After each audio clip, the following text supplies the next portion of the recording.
Alors, donc, nous sommes toujours dans la saison de Noël. Alléluia. Je sais qu'on n'a pas l'habitude d'avoir culte le 25 décembre. Vous avez eu le temps de célébrer en famille. Qui a bien célébré la fête de Noël? Qui a reçu beaucoup de cadeaux? Qui a mangé plusieurs dindes et autres gallinacés? Mais je sais qu'aujourd'hui, Noël semble être plus une fête de célébration avec des cadeaux, où on mange de la dinde et toutes autres sortes d'animaux ailés.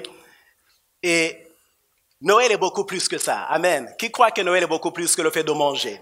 Je ne dis pas que c'est mauvais de manger. D'ailleurs, moi, j'ai beaucoup mangé durant cette fête de Noël. Amen. Alors, nous avons commencé depuis quelques semaines un thème sur Noël et aujourd'hui nous allons continuer là-dessus et parler de Noël. Et aujourd'hui je voudrais dire un enfant nous est né et un fils nous est donné. Donc, durant les semaines passées, quand on a parlé donc de Noël, on a parlé de beaucoup de choses. Une des choses qui moi m'a marqué, c'est que Noël est arrivé à un point précis de l'histoire. C'est que Dieu, qui est le maître des temps et des circonstances, avait bien choisi le moment opportun auquel Noël devait avoir lieu. Pour les historiens de la Bible, ils voient que toutes les conditions étaient réunies pour que ça soit la venue de Jésus.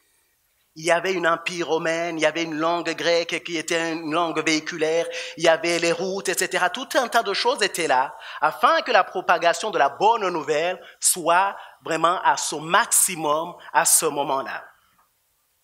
Et on a aussi parlé du fait que la fête de Noël non seulement parle du temps, du fait que Dieu est toujours dans les temps, mais parle aussi du fait que Dieu est le maître des temps éternellement.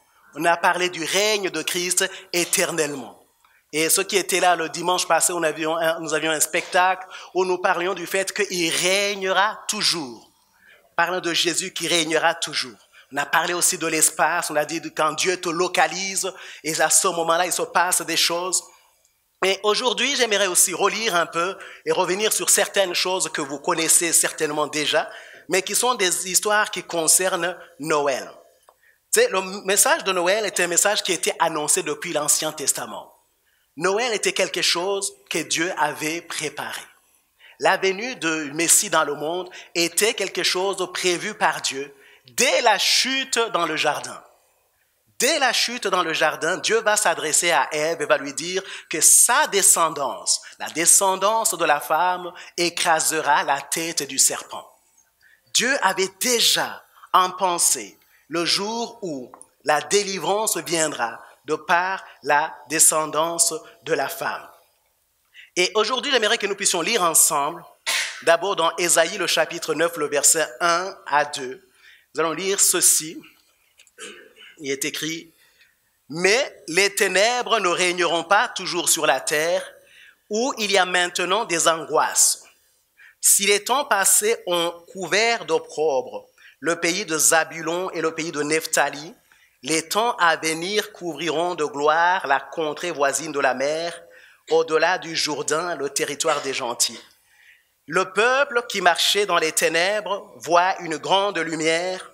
Sur ceux qui habitaient le pays de l'ombre de la mort, une lumière resplendit. » Et j'aimerais parler en premier point aujourd'hui que Jésus est la lumière du monde. Ici, il est écrit, le peuple qui marchait dans les ténèbres voit une grande lumière. Pour ceux qui sont à l'église depuis longtemps, ils savent que Jésus, la lumière du monde, c'est le thème de l'année passée. Je suis peut-être un peu en retard, mais ce n'est pas grave. Ça reste encore d'actualité. Jésus est la lumière du monde. Vous savez, ici, Ésaïe est en train de prophétiser à l'arrivée de Jésus. Et il va dire que les ténèbres ne régneront pas toujours sur la terre. Que les ténèbres n'ont pas vocation à rester éternellement. Et vous savez, les ténèbres sont toutes sortes de situations où prospère l'ennemi. La Bible l'appelle le prince des ténèbres. Quand il y a des ténèbres, l'ennemi prospère. Et les ténèbres sont toutes ces situations-là où l'ennemi a sa manière d'agir. Il agit de façon cachée. Il détruit, il égorge, il dérobe. Vous voyez, quand Jésus disait que l'ennemi est venu pour voler, égorger et détruire, si vous pensez bien, ce sont des choses qui se passent souvent à l'abri des ténèbres. Rarement les voleurs viennent en plein jour en se promenant de façon visible. Bon, ça arrive aussi. Mais souvent, ils vont profiter de la pénombre, les ténèbres, pour voler, pour égorger et pour détruire. Et Ésaïe va parler à un territoire d'Israël dans lequel, un territoire qui était méprisé, un territoire où rien de bon ne sortait. Il va parler des territoires des gentils. Quand on dit gentils, ce n'est pas parce qu'ils étaient sympathiques, ça signifie simplement que c'était des païens. C'est un mot sympa pour dire des païens. Ceux qui ne connaissent pas Dieu, ceux qui sont dans les ténèbres par rapport à la connaissance de Dieu. Et Ésaïe va dire, Dieu a un message pour vous, les ténèbres ne vont pas demeurer éternellement sur la terre. Il va y avoir un jour la fin des ténèbres. Quand nous retournons même dans le livre de Genèse, nous voyons que, en fait, il arrive qu'il y ait des ténèbres. Il arrive qu'il y ait des ténèbres. Quand nous lisons dans Genèse 1, le verset 1 à 3, on lit qu'au commencement, Dieu créa les cieux et la terre. Et la terre était informe et vide. Il y avait des ténèbres à la surface de l'abîme, et l'Esprit de Dieu se mouvait au-dessus des eaux. Dieu dit que la lumière soit, et la lumière fut. Au commencement, il y a eu un moment où il y a eu des ténèbres. Après que Dieu ait créé des choses, il y a eu des ténèbres. C'est une situation qui arrive. Et quand nous lisons dans le récit de Noël, donc on ressort dans le Nouveau Testament, nous voyons en Luc chapitre 1 qu'avant la venue de Jésus, il y avait des ténèbres. En fait, ces ténèbres étaient un moment où Israël n'entendait pas Dieu. Israël n'avait pas une parole de Dieu. Parce que si vous voyez ce qu'on vient de lire donc dans Genèse 1, le verset 1, il est dit ceci. Et Dieu dit que la lumière soit, et la lumière fut. La fin des ténèbres coïncide avec le moment où Dieu parle. Quand Dieu parle, il amène la lumière et les ténèbres prennent fin. Et donc, quand Israël était pendant 400 ans sans qu'il y ait une parole de Dieu, c'était une situation de ténèbres. Et ce n'était pas des ténèbres seulement en Israël. C'était des ténèbres sur toute la terre. Parce qu'à cette époque-là, Dieu parlait uniquement par Israël. Dieu ne s'était pas encore révélé aux nations. Et quand Israël n'avait pas de parole de Dieu, il y avait des ténèbres. Et il y avait besoin que la lumière de Dieu vienne, qu'une parole de Dieu soit annoncée. Nous avons parlé, par exemple, la fois passée d'Élisabeth et de Zacharie, qui, dans leur vie quotidienne, les ténèbres se manifestaient sous une forme de stérilité. Élisabeth était stérile. Quand leur âge était devenu avancé et qu'ils ne pouvaient plus espérer avoir des enfants, Dieu va mettre fin aux ténèbres. Comment? En envoyant un ange avec une parole. Dieu va envoyer un ange et va parler à Zacharie et va lui dire que les ténèbres vont prendre fin. Je vais lire dans Luc 1, le chapitre 1, le verset. On va commencer au verset 5, je vais lire toute l'histoire. Non, je vais lire à partir du verset 8. On parle de Zacharie en disant que pendant qu'il s'acquittait de ses fonctions devant Dieu, selon le tour de sa classe, il fut appelé par le sort, d'après la règle du sacerdoce, à entrer dans le temple du Seigneur pour offrir le parfum. Toute la multitude du peuple était dehors en prière à l'heure du parfum. Alors un ange du Seigneur apparut à Zacharie et se tint debout à droite de l'autel des parfums. Et Zacharie fut troublé en le voyant, et la frayeur s'empara de lui. Mais l'ange lui dit, « Ne crains point, Zacharie, car ta prière a été exaucée. Ta femme Élisabeth t'enfantera un fils et tu lui donneras le nom de Jean. Il sera pour toi un sujet de joie et d'allégresse, et plusieurs se réjouiront de sa naissance, car il sera grand devant le Seigneur. » Et le moment où l'ange parle à Zacharie, il vient de mettre fin à 400 ans de ténèbres, en annonçant une parole qui vient de Dieu. Et cette parole va être suivie d'effets. Et Jésus, quand il va venir dans le monde, il va être appelé lumière du monde. Lumière du monde. C'est Dieu, quand il fait des choses, quand on parlait tout à l'heure de la création, quand Dieu fait des choses, il commence par mettre en place le cadre voyez, c'est comme dans nos sociétés modernes. Quand on veut construire dans un endroit, un lotissement, on commence par le viabiliser. On commence par mettre certaines choses qui sont nécessaires. Et une des choses que l'on amène, c'est l'électricité, la source de lumière. On a besoin de mettre d'abord de la lumière pour que les choses de Dieu prennent place. Dans la création, la place de la lumière n'est pas anodine. Elle est choisie par Dieu pour être la première chose. Dieu n'agit pas dans les ténèbres. Il installe d'abord la lumière. Quand Dieu commence à le commencement, il dit, premièrement, je vais mettre la lumière. Les ténèbres doivent cesser et la lumière doit apparaître. Jésus est la lumière du monde. Jean 1, le verset 1, nous dit ceci, qu'au commencement était la parole et la parole était avec Dieu et la parole était Dieu. En elle était la vie. J'ai sélectionné quelques versets, je n'ai pas fait tout le chapitre. Et la vie était la lumière des hommes. Il dit que dans la parole était la vie. Et la vie était quoi? La lumière des hommes. Et la lumière, cette lumière était la véritable lumière qui, en venant dans le monde, éclaire tout homme. Éclaire tout homme. Jésus est venu comme lumière pour nous montrer le chemin. Il est venu comme lumière pour éclairer le chemin dans lequel les œuvres de Dieu allaient prendre place.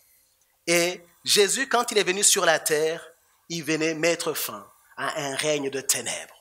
C'est pour cela, quand nous voyons ce que Jésus a fait sur la terre comme ministère, il a repoussé toutes sortes de manifestations des ténèbres. Que c'était la maladie, c'était l'infirmité, c'est parfois la mort. Il a manifesté la vie parce qu'il était la lumière du monde. Et en annonçant la lumière dans le monde, Dieu est en fait en train d'annoncer, d'une certaine façon, une nouvelle création. Vous savez, dans Genèse, quand Dieu parle de lumière, il s'ensuit toute la création. Et quand Jésus vient dans le monde comme lumière du monde, il s'ensuit une nouvelle création. Là où nous avons été formés en Christ pour être de nouvelles créations. La lumière que Jésus a amenée était pour inaugurer la nouvelle création que nous sommes. En annonçant ces choses-là, Dieu était en train d'annoncer une nouvelle création. C'est pourquoi dans Jean 1, le verset 1, donc un peu plus loin, donc le passage qui est toujours là devant vous, il dit qu'à tous ceux qui ont reçu la lumière, la parole de Dieu ici, à ceux qui croient en son nom, il a donné le pouvoir de devenir enfants de Dieu. La lumière de Christ engendre la vie. Christ est venu pour nous donner la vie parce qu'il est la lumière qui donne la vie. Et quand Dieu est venu dans le monde, Jésus n'est pas simplement venu comme lumière. Il est venu surtout comme Dieu lui-même avec nous. Dieu lui-même avec nous. Dans Ésaïe, quand on regarde plus loin dans le chapitre 9, le verset 6 dit « Car un enfant nous est né, un fils nous est donné. » Donc, on revient un peu en arrière. Donc, Ésaïe est en train de dire « Les ténèbres ne vont pas régner éternellement sur la terre. Il va y avoir un moment où la lumière va faire irruption. Et comment cela va se faire? Un enfant nous est né. Il va donner le comment. Et le comment, c'est un enfant. Pas quelque chose de peut-être grand, mais un enfant. Un enfant. Un enfant ne donne pas l'impression d'être directement une réponse. Ne donne pas directement l'impression d'être une réponse. Je ne sais pas pour vous, mais j'ai toujours eu l'impression que les enfants sont extrêmement fragiles, petits. Et il fut un moment où j'avais du mal de porter les enfants qui ont en dessous de 3 mois. Tellement j'avais l'impression qu'on risque de les casser ou qu'ils risquent de tomber ou quelque chose comme cela. Mais Dieu va choisir de venir comme un enfant. On a toujours souvent parlé ici de combien Dieu aime des choses qui commencent petits. C'est même dans la nature, les grands arbres naissent de tout petites graines, généralement. Dieu commence par des petites choses. Et cet enfant qui va naître, Ésaïe va dire que ce n'est pas un enfant ordinaire. Ce n'est pas un enfant comme tous les autres. Et justement, dans Ésaïe, le chapitre 7, le verset 14, il va nous dire la manière dont la naissance de Jésus va se passer. Il va dire, c'est pourquoi le Seigneur lui-même vous donnera un signe.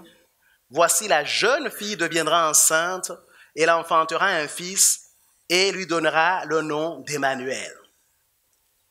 La manière dont l'enfant vient montre bien que ce n'est pas un enfant ordinaire.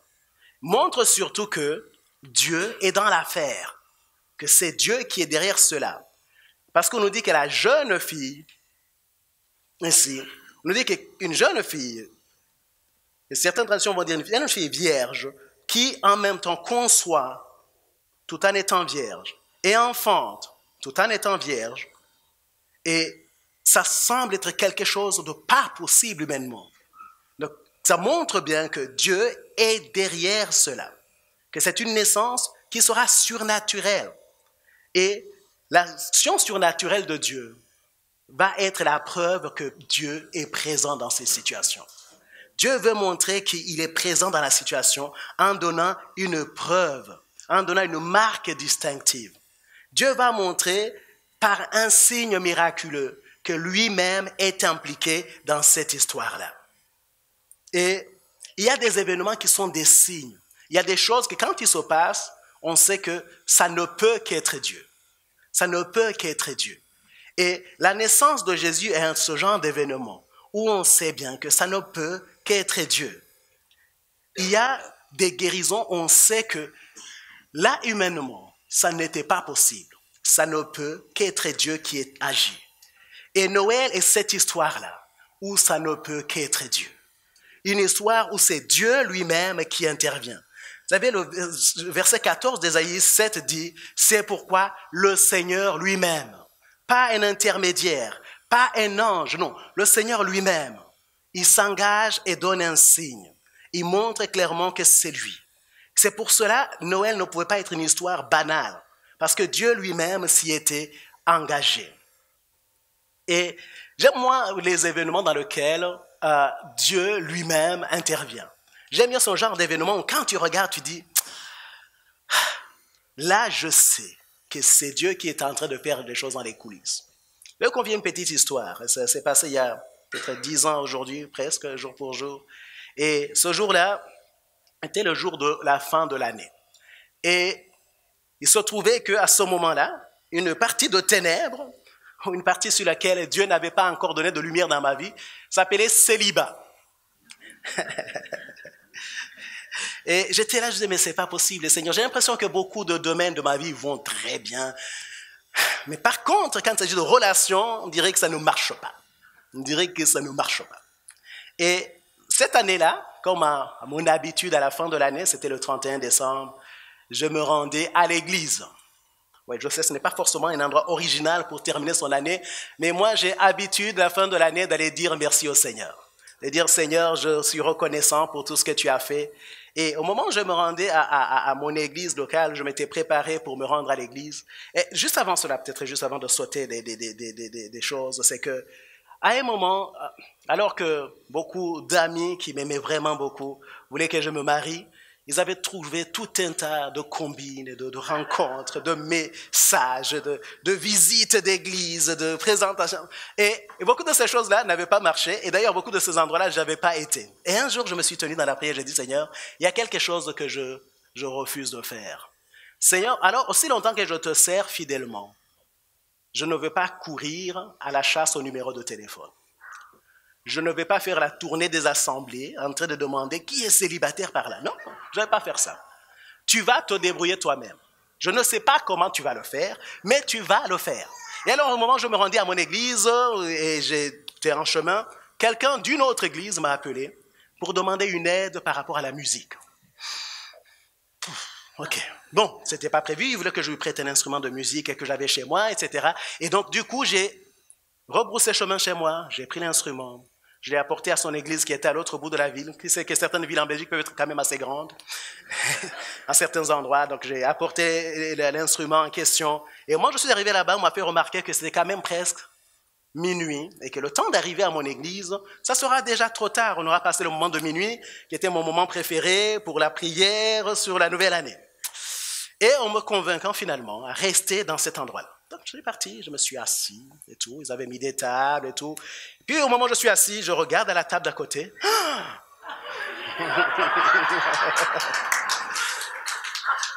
Mais gloire à Dieu, tu sais, j'ai reçu une bonne éducation chrétienne. J'ai dit, Seigneur, dans mon cœur, merci de créer des choses aussi merveilleuses. À un moment, j'ai détourné mon regard, j'ai dit, non, Seigneur, si au minimum, cette sœur-là, elle est au minimum fiancée, peut-être même déjà mariée, donc on va oublier ça. Et d'ailleurs, je suis fort timide, je ne vais pas me lever, je ne vais pas aller à sa table. Il est hors de question. Je m'assois à ma table. Seigneur, tu sais, bon voilà, moi j'ai personne, c'est comme ça. Elle est peut-être pour quelqu'un d'autre, c'est toi qui choisis, c'est toi qui es Dieu. Je reste là. Et à ce moment-là, est arrivé un ami de l'université que je n'avais pas vu pendant très longtemps, qui ne fréquentait pas forcément une église en général. Il ne se rendait pas dans une église. Et d'ailleurs, c'était peut-être la première fois qu'il se rendait dans une église évangélique. Il arrive là, et puis il me dit, mais qu'est-ce que tu fais là? Je suis content de t'y voir. Il dit, oh, moi, tu sais pas, ma voisine Sylvie a tellement insisté que je vienne à l'église, et d'ailleurs là, je suis venu pour juste lui montrer que j'ai mis les pieds là. Je ne resterai pas plus qu'une demi-heure, je repars dans une fête mondaine là-bas, où c'est beaucoup plus animé que chez vous. Je dis, pardon, c'est qui t'a invité? Ah! Non. Boum.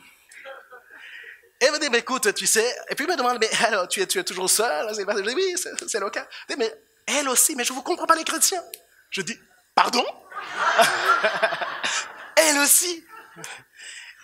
Et cet ami va se charger de transmettre des informations, les contacts, et va directement partir. Et à ce moment-là, je connaissais quand même Dieu depuis quelque temps. Si Dieu s'est tenu à côté de moi, j'aurais dit, si tu passais inaperçu, c'est vraiment grotesque. Hein? Je sais que tu es dans l'affaire. Toutes ces manigances, tu me fais aller à un autre endroit où je n'étais pas censé aller. Et je refuse de faire le moindre effort et tu mets juste le point de contact. Et ce jour-là, j'ai rencontré mon épouse. Amen. Amen. Et je savais que Dieu était dans l'affaire. Parce que humainement, ce n'était ni prévu et très peu prévisible. Surtout un ami qui entre dans l'église pour faire une demi-heure et dont la seule chose qu'il fait, c'est de nous mettre en contact et repartir. Qu'est-ce qu'il faisait là ce jour-là? Mais qui l'avait amené là? Quand Dieu est dans l'affaire, moi j'aime bien les choses quand Dieu est dans l'affaire. Et Noël est une de ces histoires où Dieu est dans l'affaire. Mais Dieu n'est pas seulement dans l'affaire, il est là lui-même. Parce que là, l'histoire que je vous raconte, Dieu a agi dans les coulisses. Mais Noël, Dieu nous dit, je serai là comme Emmanuel, présent lui-même. Vous savez, la présence de Dieu, c'est la preuve ultime que Dieu est dans l'affaire. Le fait que lui-même soit présent montre que c'est lui qui gère les choses. Il n'y a pas plus grande preuve qu'il puisse donner que la présence de lui-même. Et c'est ça Noël, Dieu qui vient lui-même habiter au milieu de nous. Tu sais, il y a des situations dans lesquelles nous avons besoin que Dieu lui-même intervienne. Et je sais que quand on arrive à la fin de l'année, généralement, comme je disais tout à l'heure, nous chantons « Dieu est bon, il est bon pour moi » parce que nous réalisons ce qu'il a fait pour nous. Mais parfois, ou même souvent, il y a encore des domaines dans lesquels nous attendons que Dieu intervienne. Il existe encore des situations, ils étaient là peut-être au début de l'année, ils sont peut-être apparus en plein milieu de l'année, mais ils sont là. Et j'aime pas la manière parfois un peu religieuse de voir les choses. On ne peut pas dire, par exemple, nous sommes le 31, nous devons simplement nous réjouir de la fin de l'année et dire merci Seigneur. C'est vrai. Cependant, s'il y a des choses dans lesquelles j'ai besoin de l'intervention de Dieu, je vais aussi continuer à demander l'intervention de Dieu. Je vais continuer à demander que Dieu lui-même vienne. Parce qu'il y a des situations où un homme ne peut pas intervenir.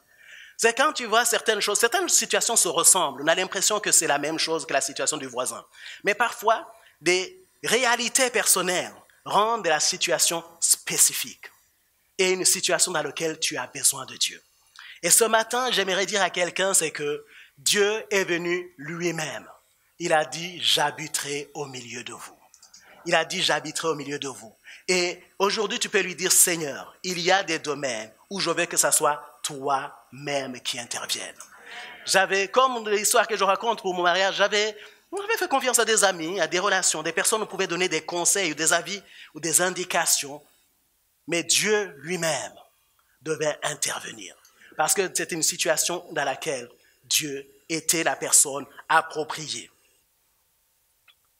Et J'aime beaucoup Moïse qui, dans la Bible, à un moment dit, si ta présence ne vient pas avec nous, ne nous laisse pas aller. À un moment, Moïse va dire, écoute, c'est bien, toutes les manifestations de tes grâces, la manne, le rocher, etc., tout ça, c'est bien, Seigneur, mais ce que je veux, c'est que toi-même, tu sois là. Et alors que nous entrons dans une nouvelle année, je prie que nous puissions dire, Seigneur, nous voulons marcher avec toi, nous voulons que tu sois avec nous. Pas seulement de voir ta main, Seigneur, mais toi-même, nous te voulons.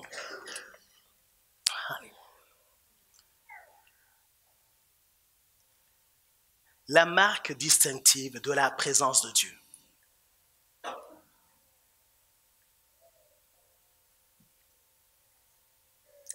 C'était un signe que Dieu donnait par la naissance de Jésus, au travers d'une femme vierge. C'était la marque que Dieu lui-même donnait.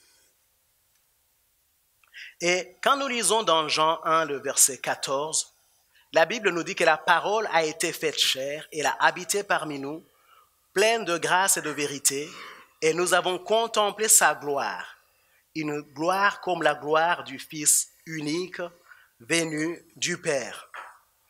Et Jésus, quand il vient sur la terre, non seulement il est la lumière du monde, il est la marque de la présence de Dieu qui vient habiter parmi les hommes, mais il est Dieu lui-même. Il est Dieu lui-même, parce que Jean dit ici, il commence déjà le chapitre de Jean en disant, au commencement était la parole. Et puis ici il dit, la parole a été faite chair, et quand nous avons vu sa gloire, il était évident que c'était comme la gloire du Fils unique de Dieu. C'était la gloire qui descendait directement du Père. Il y a des niveaux de gloire où on sait que c'est Dieu. Ils attestent Dieu. Vous savez, il y avait des miracles du temps d'Élisée, du temps d'Élie. Mais quand Jésus est arrivé sur la terre, les miracles étaient sans précédent. Il y avait autant de guérisons, de miracles, de prodiges qu'il n'y en avait pas eu dans toute la vie d'Élie et d'Élisée. Il en se passait tellement. Et d'ailleurs, à un moment, ceux qui écrivent les évangiles disent, il a fait tellement de choses que si même on les écrivait, on n'aurait pas de rouleau de papier suffisant. Tellement les choses glorieuses prenaient place. Des choses glorieuses étaient manifestées. Et cette ampleur-là de miracles montrait que c'est Dieu qui intervenait et que c'était Dieu lui-même qui était présent. Et Noël est donc l'histoire d'un Dieu qui est présent, mais un Dieu qui est le roi et le sauveur également.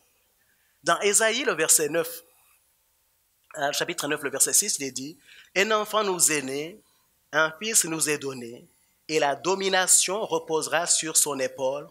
On l'appellera admirable conseiller, Dieu puissant, Père éternel, Prince de la paix. » On l'appellera admirable. Tu sais, Ésaïe parle de cet enfant, il dit, il sera admirable conseiller. Il dit que lui-même, quand on verra, ça sera un prodige surnaturel. Ça, le côté admirable. Et il sera l'incarnation même de la sagesse. Vous savez, quand Jésus parlait, on disait, oh, jamais homme n'a parlé de cette façon-là. Il sera l'incarnation vraiment de la sagesse divine. Il va donner des paroles de vie. Quand Pierre va dire un jour, il va dire, mais à qui irions-nous? Tu as les paroles de la vie. Jésus va être celui qui va manifester toutes ces choses-là. Et il est aussi Dieu Tout-Puissant, parce qu'en lui habite toute la plénitude de la divinité. Il est le Dieu Tout-Puissant. Il est le Père éternel et le Prince de la paix. Et le Prince de la paix, c'est que ça va être lui qui va venir mettre la paix entre Dieu et nous, ou entre nous et Dieu. C'était le rôle, une des raisons majeures de la venue de Jésus sur la terre, c'était de rétablir cette relation que nous avions avant avec Dieu, en mettant la paix entre nous et Dieu. Comment?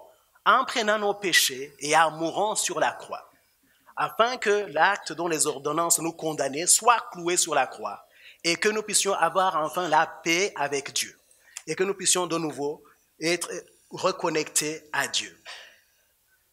Et Jésus, en venant sur la terre, il va venir dans sa qualité de roi et dans sa qualité de sauveur. Voyez comment va arriver la naissance de Jésus. Dans Matthieu, le chapitre 1, ici, nous voyons l'ange qui vient parler à Joseph. On dit, voici de quelle manière, donc Matthieu chapitre 1, le verset 18, voici de quelle manière arriva la naissance de Jésus-Christ.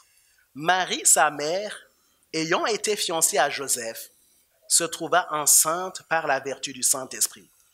Avant qu'ils dussent habiter ensemble, Joseph, son époux, qui était un homme de bien et qui ne voulait pas la diffamer, se proposa de rompre secrètement avec elle. Et comme il y pensait, voici un ange du Seigneur lui apparut en songe et dit, Joseph, fils de David, ne crains pas de prendre avec toi Marie, ta femme, car l'enfant qu'elle a conçu vient du Saint-Esprit. Il enfantera un fils et tu lui donneras le nom de Jésus. C'est lui qui sauvera son peuple de ses péchés. Oui, ici déjà on voit Joseph. L'ange vient lui parler. Vous savez, le dimanche passé, j'avais le privilège de jouer le rôle de Joseph. C'est une parenthèse à ce sujet-là, c'est que quand on m'a demandé de jouer dans ce spectacle, j'étais tout sauf content. J'espère que Stéphanie n'est pas dans la salle. Je ne voulais vraiment pas jouer dans une scène de Noël. C'était vraiment un truc que je n'avais pas envie. Et finalement, une des choses qui m'a convaincu à jouer là-dedans, c'est que c'était le rôle de Joseph. Parce que connaissant la Bible, un peu, je savais que Joseph ne dit aucun mot dans la Bible. Il n'y a aucune phrase où Joseph répondit, non, il n'y en a pas, il n'y en a pas, il n'y en a pas. Vous pouvez parcourir votre Bible. Joseph ne chante pas de cantique comme Marie. Ce n'est pas à dire, oh, je suis le serviteur du Seigneur. Non, non, il ne chante pas.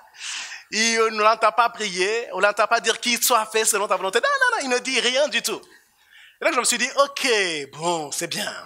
Et d'ailleurs, l'année passée, ils avaient fait un spectacle où Joseph ne disait rien. Là, je me suis dit, bon, si c'est ainsi, ce n'est pas très grave. On m'a dit, ah non, c'est pas tellement vivant, il faut quand même que Joseph fasse quelque chose, etc. J'étais là. D'abord, c'est pas biblique, et Dieu, d'ailleurs, je sais pas ce qu'il faut dire. Et je m'étais jamais concentré vraiment sur l'histoire de Joseph, parce qu'effectivement, c'est un de ces personnages dont on peut oublier le rôle clé dans l'histoire de l'humanité. Il y a ce genre de choses qui sont là dans la vie, qu'on finit par oublier leur importance. Je veux dire que pour les personnes qui ont construit leur maison, ils savent que la toiture est hyper importante.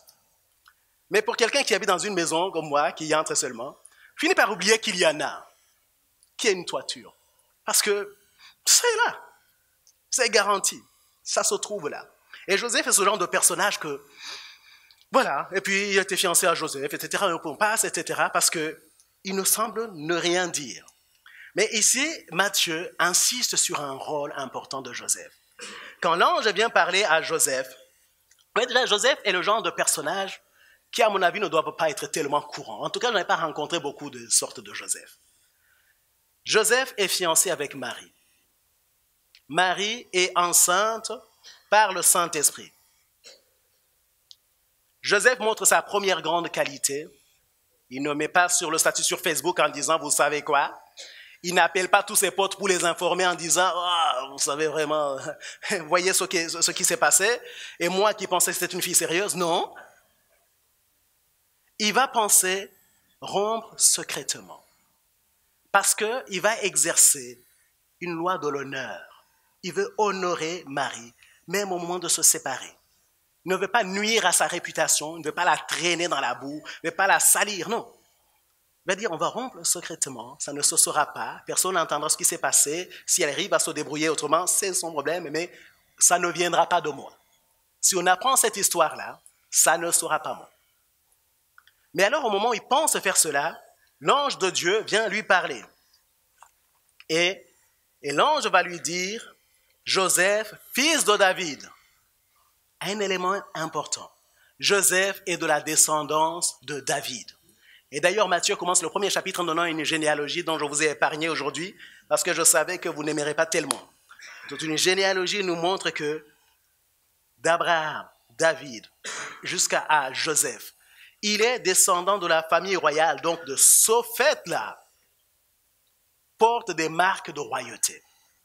C'est pour cela, quand Jésus, on va parler du roi, il est roi par rapport au trône de David, parce que Dieu avait dit à David, tu ne manqueras pas de descendant assis sur son trône. Et il va montrer qu'il est de la descendance de David. et il est héritier de cette promesse-là qui a été faite à David. Et il va dire, ne crains pas de prendre avec toi Marie, ta femme, car l'enfant qu'elle a conçu vient du Saint-Esprit. Elle enfantera un fils et tu lui donneras le nom de Jésus, celui qui sauvera son peuple de ses péchés. Donc ici, il va montrer les mandats aussi sauveurs de Jésus. Il va dire, il va naître de chez toi quelqu'un qui, comme je te rappelle, tu es fils de David, est, est qualifié pour le rôle de roi. Mais son nom va être Jésus. Il va être le sauveur des péchés de son peuple. Il est le roi sauveur. Et la Bible nous dit plus loin que quand Joseph s'étant réveillé, il fit ce que l'ange du Seigneur lui avait ordonné. Moi, je dis waouh! Parce que ça ne semble pas quelque chose d'aussi facile. Et prit sa femme avec lui. Mais il ne la connut point jusqu'à ce qu'elle eût enfanté un fils auquel il donna le nom de Jésus. Un caractère intègre et soumis à Dieu. Il dit, ok, pas de souci, tu prends ta femme chez toi, elle est enceinte par la vertu du Saint-Esprit, tu la gardes chez toi, mais pas toucher à la madame, donc je laisse là, ok? Et Joseph, dans ces choses-là, obéit simplement, jusqu'à la naissance de Jésus. On a vu mais je ne vais pas le lire aujourd'hui, qu'au moment où l'ange dit, allez en Égypte, il se lève, il va en Égypte. Rentre d'Égypte, il se lève, il quitte l'Égypte.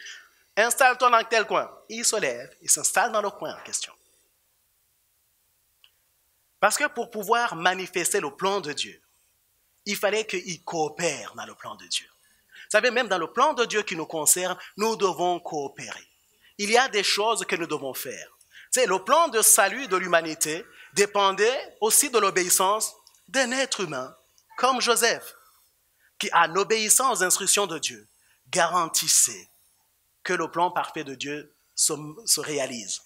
Que souvent je me dis, mais Dieu venait de faire naître Jésus par la puissance du Saint-Esprit, sans l'intervention d'un homme. Pourquoi ils avaient besoin d'aller en Égypte?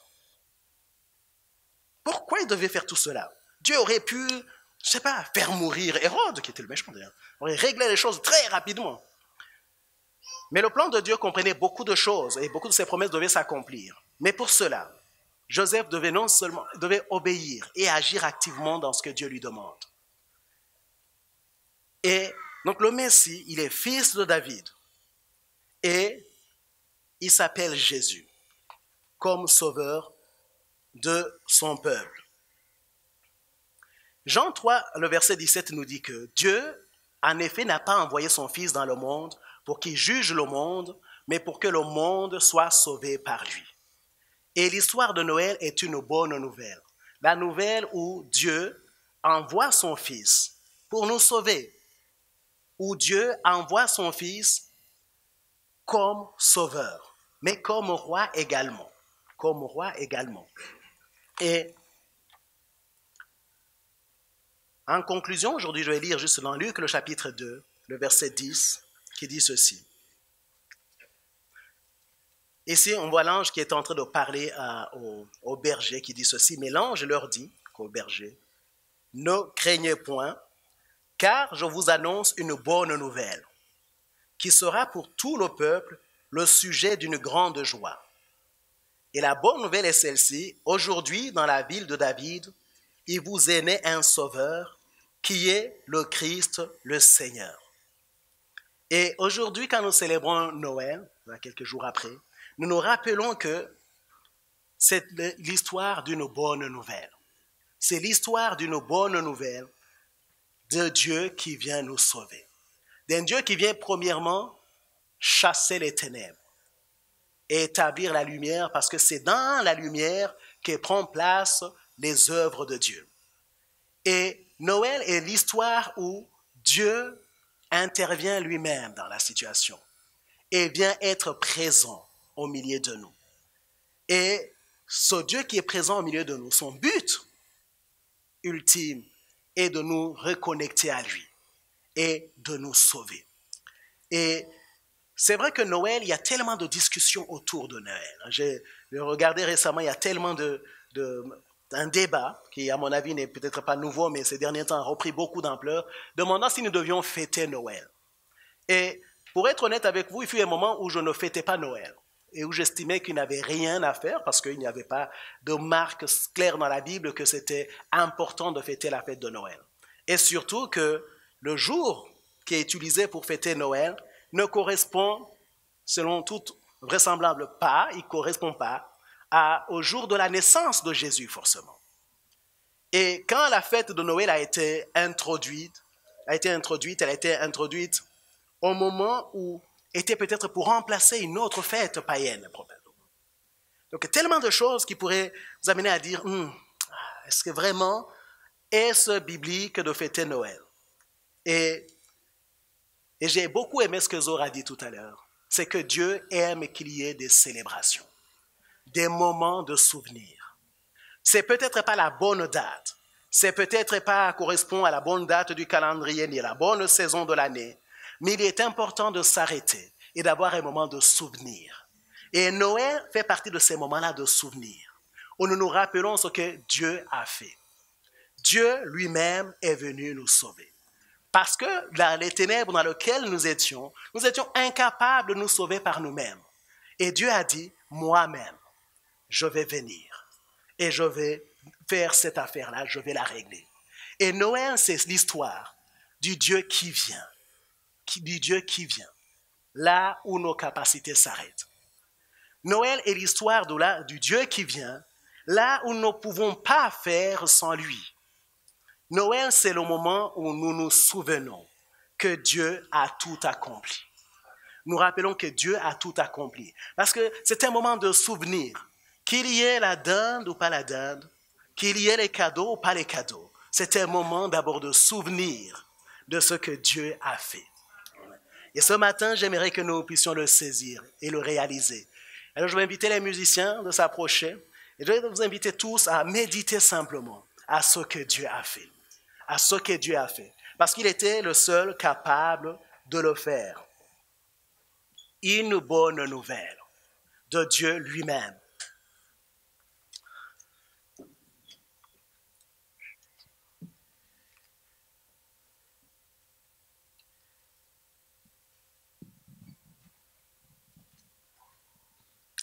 Je vais simplement vous inviter à incliner la tête. On va simplement penser à ces situations-là où nous avons besoin que Dieu lui-même puisse intervenir.